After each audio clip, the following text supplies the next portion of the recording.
What I'd like you to do is have a page that you write fundamentals. The first fundamental is, 1, communication is the response that it gets.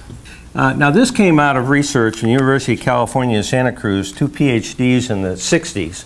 By the end of the 60s, they started how do humans communicate. And they came up with something called NLP, Neuro-Linguistic Programming. And you can go to NLPtraining.com, probably NLP.com. Tony Robbins popularized this with his 3-day, awaken the giant within and all that stuff. But the idea is how do people communicate? And they ended up and concluded, after all their research, that communication between human beings is the response that it gets. Now that puts the entire burden of what you're looking for when you're communicating with another person on you. In the construction world, once I really understood what this was all about, it was, okay, what's the result I'm always looking for with a government contract? I want to get a government contract to do the least amount of work for the most amount of money. So because there's only 2 numbers in the construction business. There's what you can get a contract for, and then how do you get it bought out, right? So on the one hand, you're negotiating and saying there's more value, there's more value, there's more value, we need more money, right? You need to invest more to get this project done. On the other hand, you're coming back and figuring out how can I get the project done at the least amount and satisfy the customer. Number 2, everybody's a middleman. What I taught in the last class, if you guys went through this previously, I say, look, everybody's a middleman. Even the great Apple computer. If you want an Apple iPhone 5, you got to go through Apple. But where's it actually coming from? A bunch of little Chinese people assembling those things, right? Now, what I'm working on over the next few months is how to be the middleman of demand. And so as you stay in our program and you come back to the next workshop and you get invited to other events that I'm going to create, it's all about creating products, sole source products, where you become the middleman of demand. So when the government wants it, the only place they can get it is from you. Isn't that even better than being the middleman of choice, right? Because then you can pretty much set your own destiny. Number 3, the third business fundamental, the real purpose of business. Up to this point in your life, if somebody said, what's the real purpose of business, what do most people say?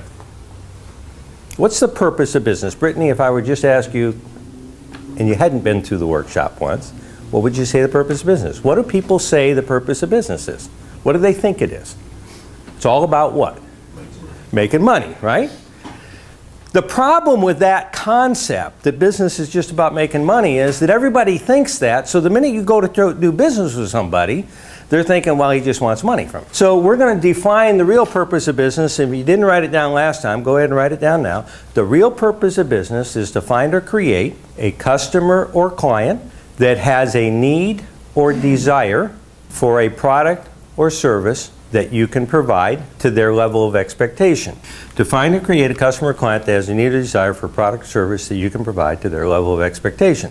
Now with the bid tracker and the government contracting stuff, we teach that it doesn't matter where the job is, what the job is, all right, that they have a need and you can deliver the results. And if you don't know how, what can you do? What do we teach in the class? What can you do if you have any question or problem and you're trying to figure out how to do something in the federal construction business? Brittany, what can you do? You can pick up the phone and call who? That's me. You just pick up the phone and call me, right? You can go on gcexperts.com, you can live chat with Sean, doesn't matter, okay? We teach you how to find or create a customer or client that has a need or desire for a product or service you can provide to their level of expectation. Any part of that that you're having trouble with related to government contracts, you can just pick up the phone and call me, because that's what I was doing. Once you have a customer, you get a new purpose. The new purpose is to continuously create win-win agreements. Now, you'll notice that in that whole thing that you wrote down, the purpose of business is find or create a customer or client has a need or desire for product or service you can provide to their level of expectation. There isn't anything in there about money. Why? Because the minute you take money off the table, you now begin to focus on the need. Because people are spending money, they're investing in things because they feel they have a need for it. Whether it's a swimming pool in their backyard, whether it's a new roof, or whether it's the government's going to tear down an old building and erect a new one. When you take your focus off of the money aspect and focus on finding that customer that you can deliver a product or service to and create a client, the money takes care of itself. Because once you get into communication, Your focus is on getting the result that you want, and so we're teaching you this process, but it begins with these fundamentals. Now, the second part of this is they must have the money, okay? Because there's lots of people with needs out there, but they can't afford what they want. And how many times when I started out in business, not being a federal contractor, one of the problems that I had was I go out on these calls, people say, well, come on here and talk to me about this, and you talk and talk and talk, and basically they just wanted to get as much information as you could, and they didn't have the money to get it done. Or if they did, they just weren't willing to spend it, or not willing to spend it with me, right? So there's a third part, and that is they must be willing to trade the money for their need. Because how many times have you gone out, done work, and then when it came time to getting paid, you get all kinds of reasons why they shouldn't pay you either at all or not everything that they owe you. The beauty of doing the federal government work that I realized early on was, first of all, they don't issue a contract unless they have the money. And they tell you up front, we either have the funding or we don't. And in fact, in every federal contract, there'll be an allocation of funds as part of the contract. When you read the government contract where the contracting officer signs it, it says where the money's at. It's an allocation from Congress. And it's against the law for him to authorize work that hasn't been funded. And that creates other problems that we'll talk to a little bit later in the workshop. The third part of it is that our government actually pays people to give you that money. They're trying to get that off their desk. And so you don't have to worry about B and C with the federal government. And that gives you the ability to just focus on Pit Tracker and creating relationships with government people, which we'll get into further as we get through the workshop.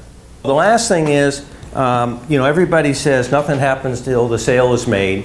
And they talk about, well, you have to take action, okay?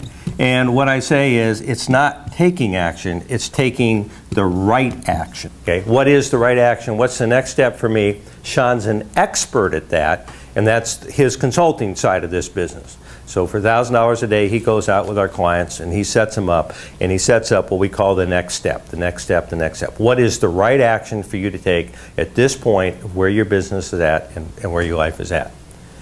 That said, now we can launch into the regular workshop.